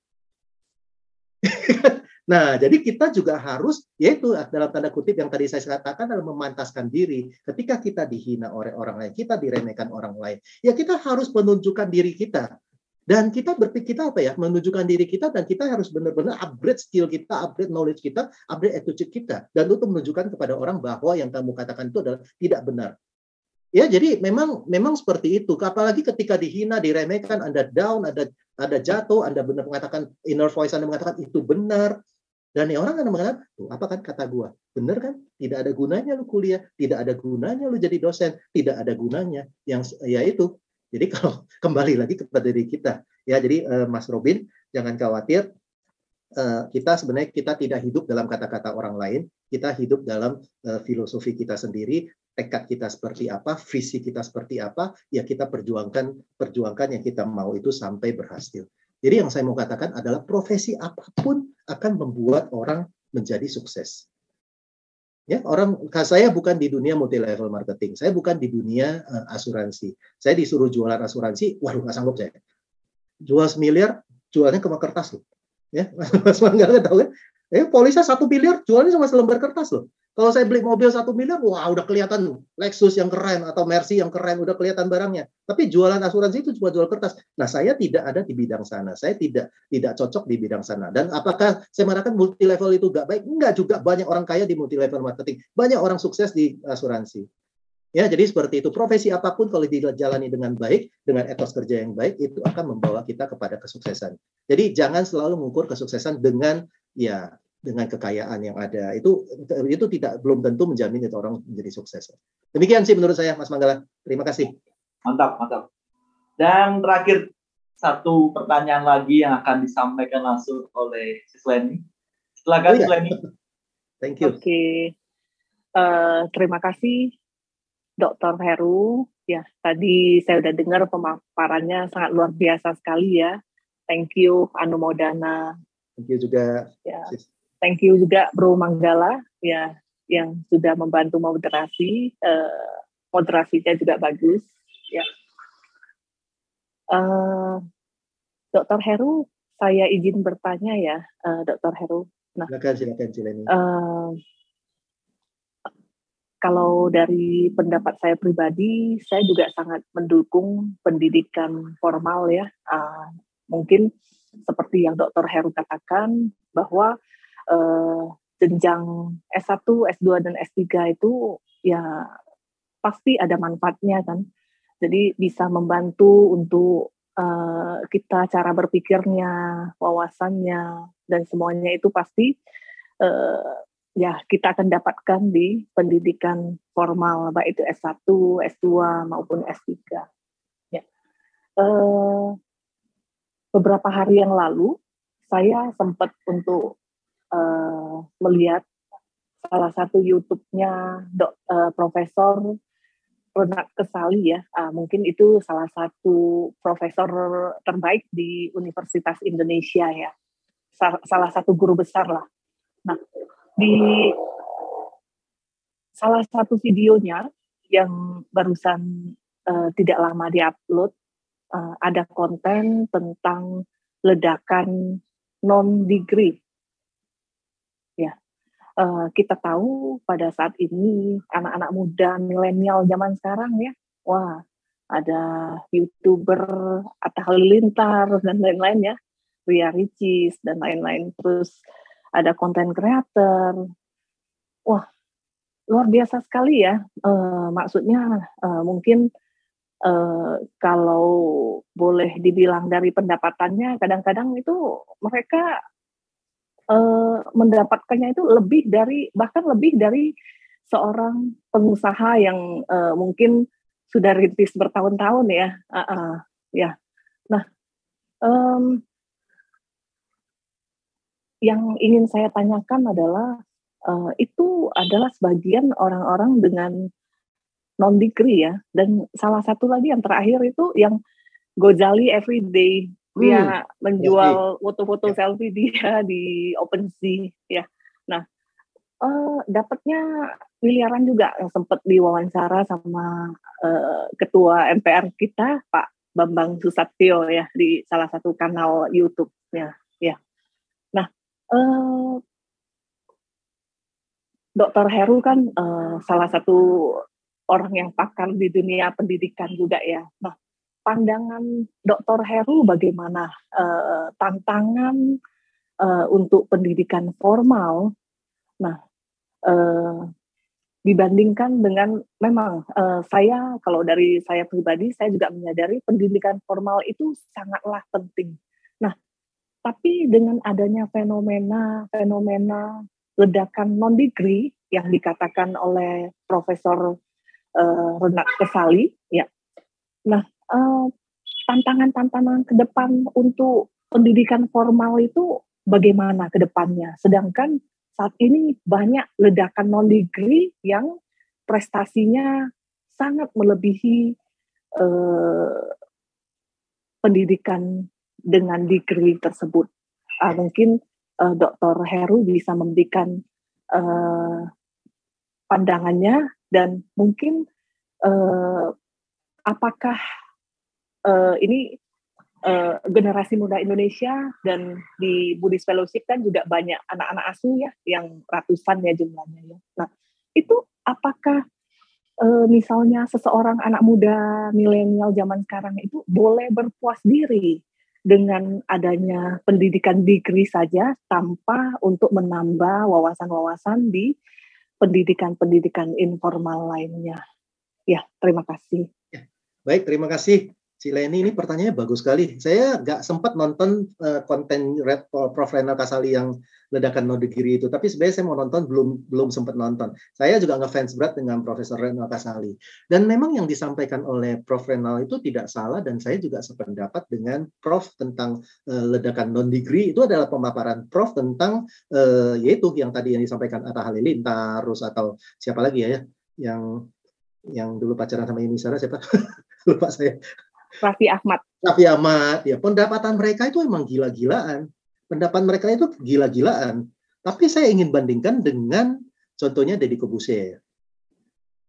Ya, Deddy Corbuzier juga sangat luar biasa. Kemarin saya nonton Deddy Corbuzier yang Close the Door dengan Bu Sri Mulyani, itu pendapatannya itu gila juga, luar biasa. Memang sangat luar biasa gitu kan. Nah, yang disampaikan itu tadi pertanyaan Cileni, kalau saya tangkap adalah begini. Kalau ada yang tertarik untuk memfokus kepada keterampilannya saja tanpa degree, kalau memang yakin bisa menghasilkan atau bisa mendapatkan sesuatu, ya silakan saja. Tapi ya kembali lagi pada orang ya. Tapi saya juga sebenarnya lebih nyaman dengan metode yang diajarkan oleh Buddha juga. Kita belajar dulu. Ya, apakah di lembaga resmi atau lembaga tidak resmi, yang sebaiknya adalah di lembaga resmi. Dan saat ini, saya tidak tahu ke depan bisa seperti apa. Saat ini, kalau kita hidup dalam, katakanlah masih dunia birokrasi, kita masih membutuhkan degree tersebut. Ya, contohnya yang tadi saya sampaikan, bukan membanggakan diri, ya tadi saya sampaikan ya ketika ada masalah terjadi di S2 Buddhisme harus ditutup karena kekurangan dosen S2. Ketika misalnya contoh saya Pak Dr. Adi, Pak Dr. Po misalkan tidak mempunyai degree doktor ini, apa yang terjadi dengan kampus S2 Buddhis kita?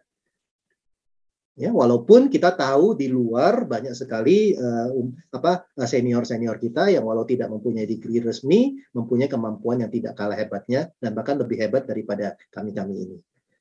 Tapi ya itu, kita masih hidup dalam dunia birokrasi, kita membutuhkan persyaratan-persyaratan yang jelas dan mendukung kita untuk hal-hal yang berurusan dengan yang tadi surat menyurat tentang legalitas, ya kita masih membutuhkan hal tersebut.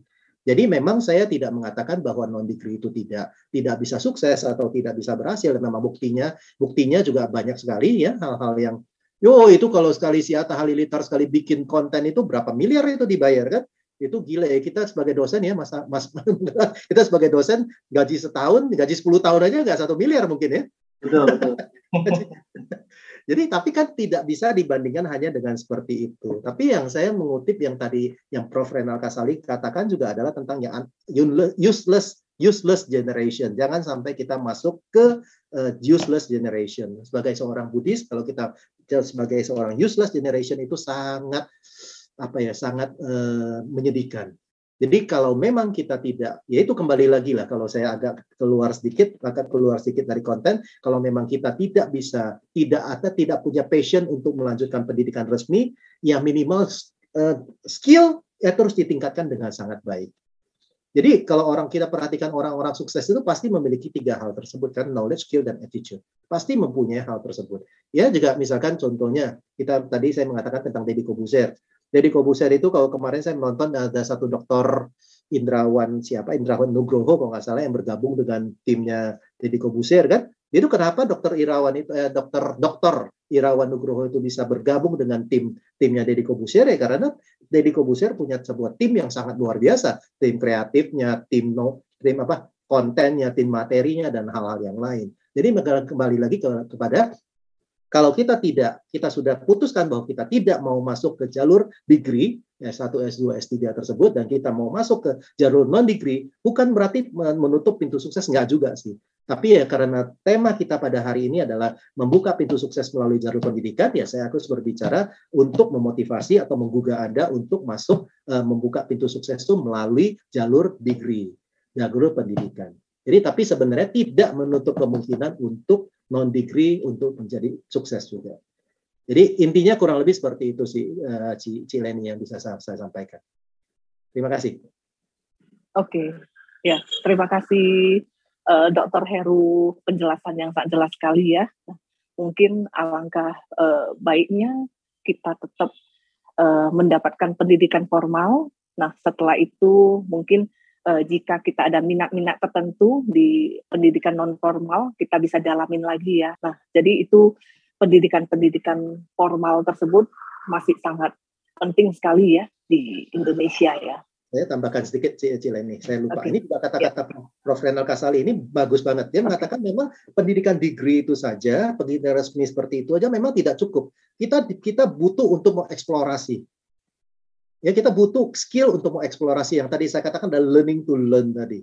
Ya, ketika seringkali ini Prof. Renal Kasali saya juga setuju, makanya ketika saya jadi S2 ini saya berusaha menerapkan beberapa hal yang saya terinspirasi dari Prof. Renal Kasali. Ya karena apa? Ini mohon maaf semua guru, semua dosen, ya, semua profesor, semua guru-guru besar, memang skill atau knowledge yang kita punyai ketika kita mengajar itu adalah sudah kuno, sudah obsolete.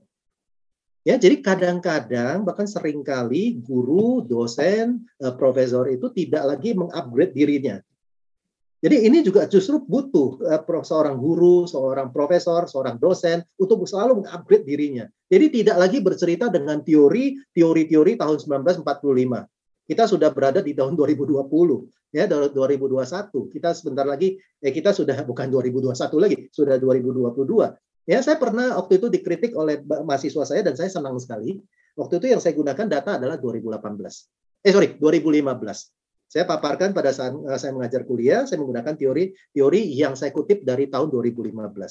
Tapi karena kita itu, ini mohon maaf bukan promosi ya, tapi kita itu selalu mendukung atau memaksa dalam tanda kutip mahasiswa itu untuk selalu explore, untuk belajar, untuk mencari data, jurnal dan lain-lain. Ya, jadi dia mengkritik saya. Pak Heru, mohon maaf, itu datanya sudah tidak update. Data yang update-nya adalah 2018 adalah mengatakan begini. Oh, dan saya bukannya marah dan saya bilang, saya terima kasih kepada Anda. Saya senang punya mahasiswa seperti ini yang benar-benar sudah bisa mengeksplor diri Anda. Jadi, dan mohon maaf ya, kalau ketika kita kuliah, kita belajar dengan degree, bukan tujuan utamanya bukan hanya mendapat gelar. Ya ini menyambung yang tadi non degree. Kenapa? Sorry, kenapa orang-orang yang mempunyai gelar akademik yang baik tapi suka dilecehkan oleh praktisi karena itu.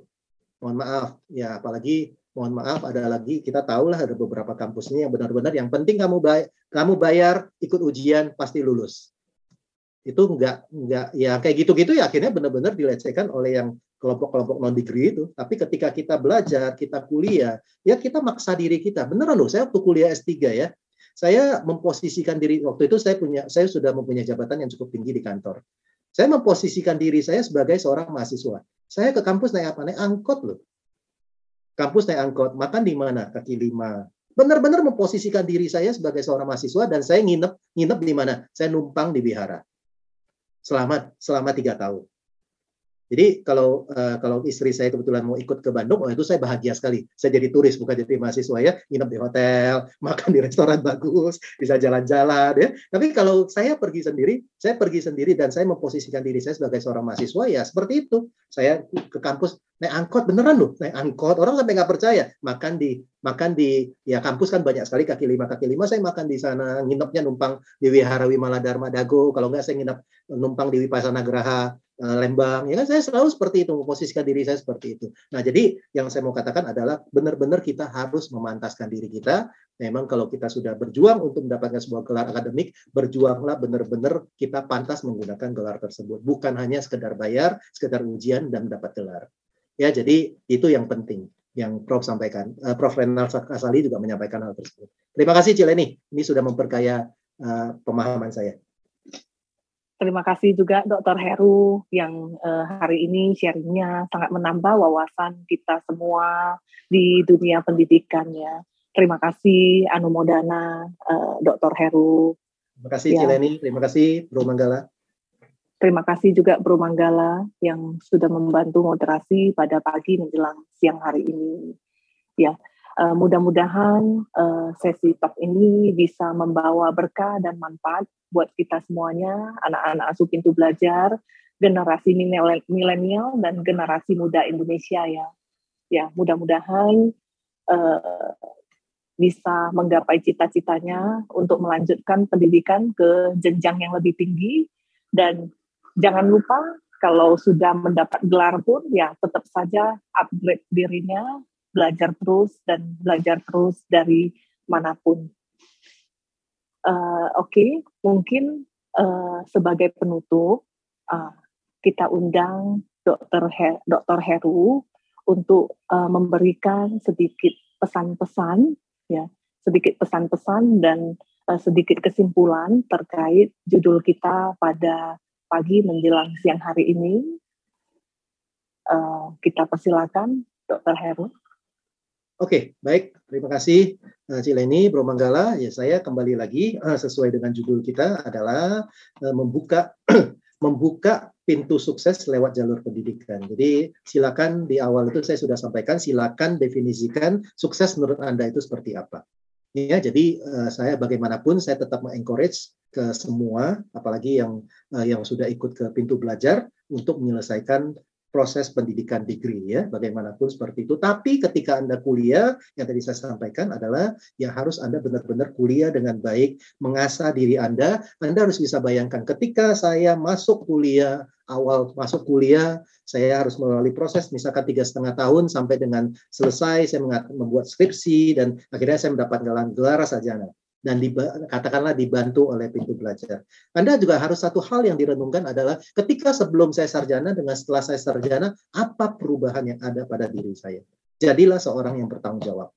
Ya, jadi jangan sampai 5 tahun yang lalu dengan saat ini adalah hal yang sama dan tidak ada perkembangan. Yang berkembang adalah jumlah dagingnya saja. Seperti yang tadi di Dhamma pada 152 disampaikan ya, jangan hanya menjadi sapi yang dagingnya bertambah tapi kebijaksanaan atau pengetahuannya, keterampilannya tidak bertambah. Jangan seperti itu ya. Jadi kita harus menjadi orang yang bertanggung jawab.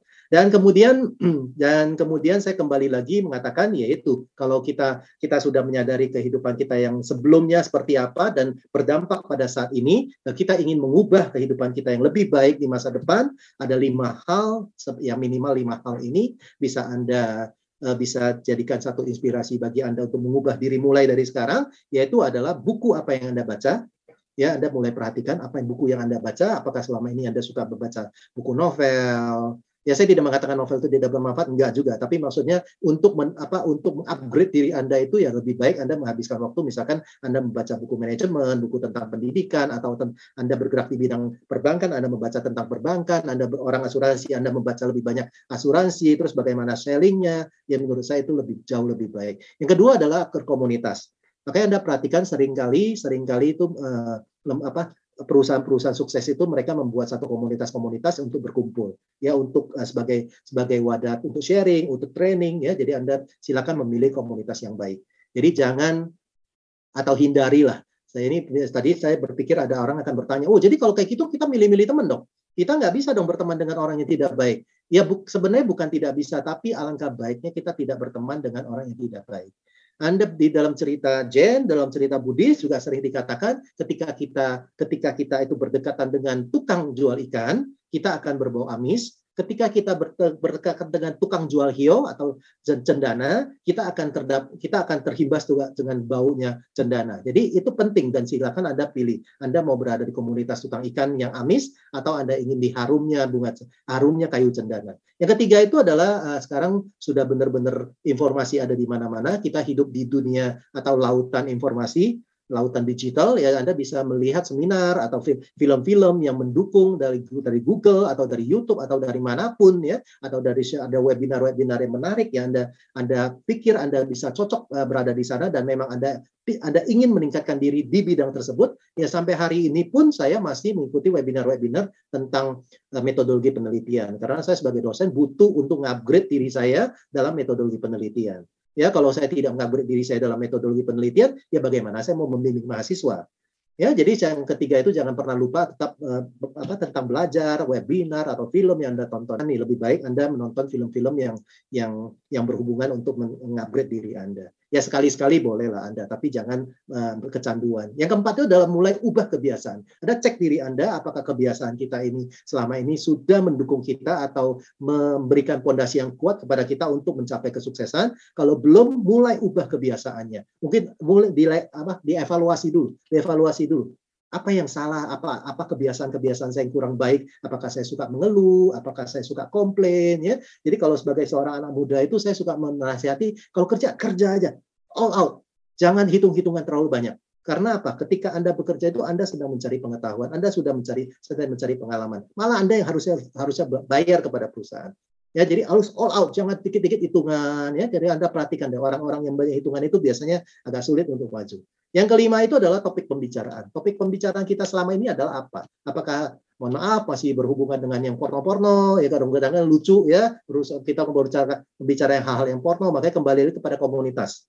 Kalau komunitas Anda adalah komunitas yang suka berbicara tentang hal-hal yang seperti negatif, yang hal-hal tidak berguna, ya Anda tidak akan merasa nyaman dengan membicarakan hal-hal seperti itu. Ya, jadi kita mulai ubah kebiasaan dan topik pembicaraan kita ya, adalah hal-hal yang mendukung kita itu untuk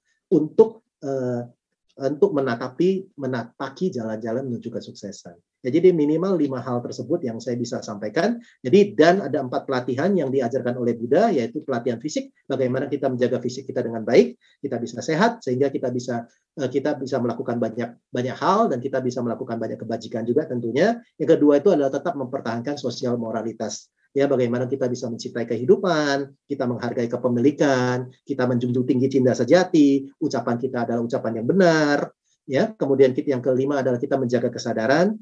Yang kemudian pelatihan yang ketiga itu adalah mental spiritual, bagaimana kita itu menerapkan cinta kasih tanpa kekerasan, welas asih, simpati, dan juga keseimbangan batin. Yang keempat tidak kalah pentingnya adalah pelatihan intelektual atau kebijaksanaan, bagaimana kita belajar dengan baik, yaitu mulai dari to know, kita belajar teori-teorinya dulu, kemudian kita praktek adalah to do, yang ketiga adalah hasilnya atau penembusan adalah to be, dan akhirnya kita bisa to live together, dan kita bisa sukses melalui jalur pendidikan. Demikian, Sis Cileni, Bro Manggala, terima kasih. Semoga bermanfaat. Mohon maaf jika ada kata-kata yang kurang berkenan. Selamat siang. Namo Sang Hyang Adi Budaya. Namo Buddhaya. Terima kasih, Dr. Heru. Ini kami dari Buddhist Fellowship Indonesia ingin memberikan apresiasi berupa plakat kepada Dr. Heru. Ya, kita berikan sampelnya dan secara virtual dulu ya, Dr. Heru ya. Nanti kita akan kirimkan plakatnya ke rumah. Ya, terima kasih Cileni. Kita dokumentasikan satu ya. Boleh. 1, 2, 3. Oke, ya. Yang tanpa plakat 1. 1, 2, 3. Oke, ya. Terima kasih Dr. Heru. Semoga talk ini bisa membawa berkah dan manfaat buat kita semuanya, generasi muda Indonesia dan masyarakat Indonesia ya. Terima kasih juga Bro Manggala. Ya, terima kasih Bapak Ibu dan teman-teman semuanya. Ya, jangan lupa like, subscribe YouTube live-nya Buddhist Fellowship Indonesia. Nah, oke, terima kasih semuanya. Sampai ketemu lagi di channel YouTube live-nya Buddhist Fellowship Indonesia di kesempatan berikutnya. Terima kasih semuanya. Bye-bye. Terima kasih. Halo semuanya, Namo Buddhaya, salam sejahtera bagi kita semuanya. Perkenalkan, nama saya Manggala Wirya Tantra. Saya anak asuh Pintu Belajar Buddhist Fellowship Indonesia. Mengucapkan terima kasih banyak kepada ibu-ibu Buddhist Fellowship Indonesia, Ibu Lilian Halim sebagai founder of Pintu Belajar Buddhist Fellowship Indonesia, Bro Sofyan Halim sebagai Head of Pintu Belajar, lalu Sis Leni Jo sebagai President of Buddhist Fellowship Indonesia, lalu Sis Reni Ong sebagai Vice President Buddhist Fellowship Indonesia, dan semua jajaran, pengurus, dan juga para donatur Pintu Belajar Buddhist Fellowship Indonesia atas bantuan yang selama ini diberikan kepada saya sehingga saya bisa menyelesaikan studi S2 saya di Universitas Negeri Jakarta. Semoga ilmu yang saya dapatkan ini bisa bermanfaat bagi nusa, bangsa, dan negara tercinta. Terima kasih. Namo Buddhaya.